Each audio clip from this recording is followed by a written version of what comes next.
let us arise as your hands and feet. Give sight to the blind, reach out to the lost as we arise, we arise. Hello, I'm very happy to have this opportunity to greet the young people of the Sandhurst Diocese on this World Youth Day 2020. World Youth Day, of course, is a time very much when we come together. Every 3 years, when the young people of the world gather with the Pope, there are hundreds of thousands of people come together.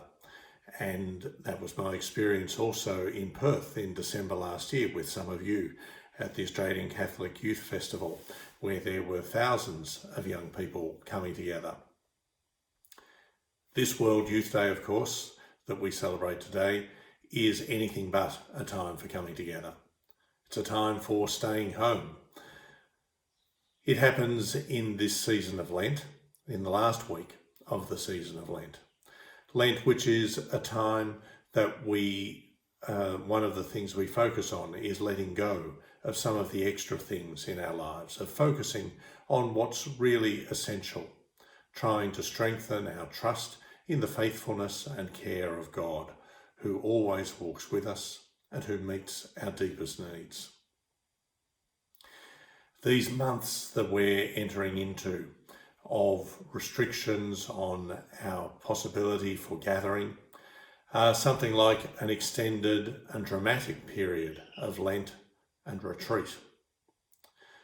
One of the things I know that I'm missing very much already is my normal connection with people, meeting people at the office, at masses, in schools, at other sorts of gatherings.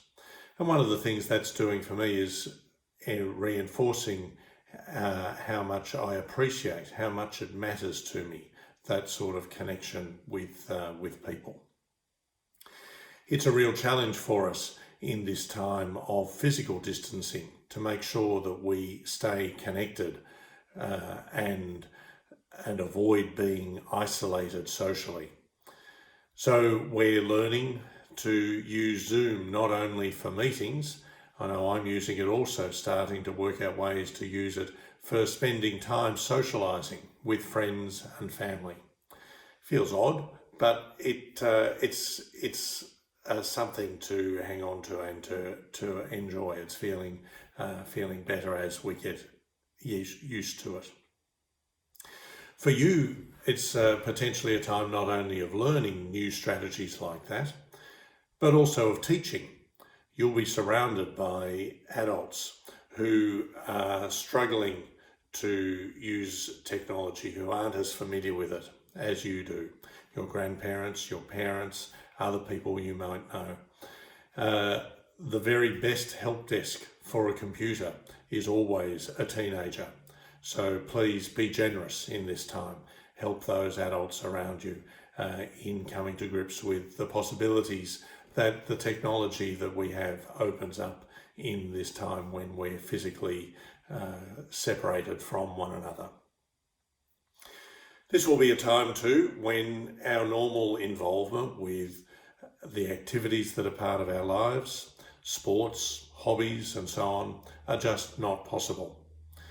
One of the positive dimensions of that is it gives us more space, and that space is sometimes not so comfortable, but it's an opportunity too for reflection, for learning and being more used to spending time in reflection, spending time gathering ourselves, being used to our own company, and a time too for getting involved with other projects that we might have thought about but not got around to, things we might have put off.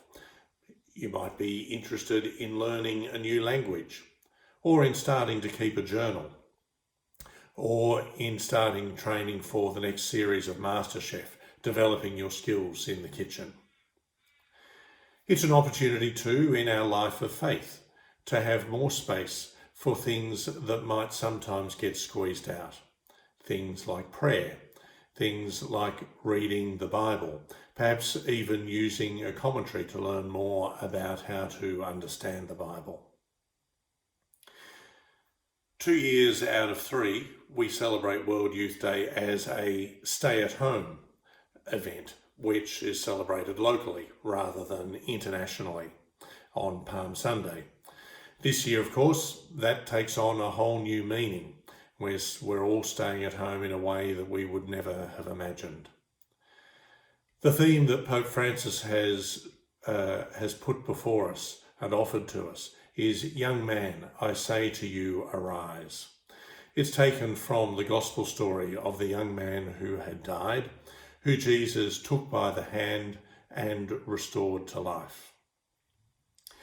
In this extended period of Lent, if you like, where we're so aware of an emptiness perhaps a bit like Good Friday. One of the things that we can perhaps think of in this gospel story is that whatever way I might feel like I'm drawn down and held down, the risen Jesus is one who always reaches out, takes me by the hand and says to me, "Young man, young woman, I say to you, arise." Let us arise.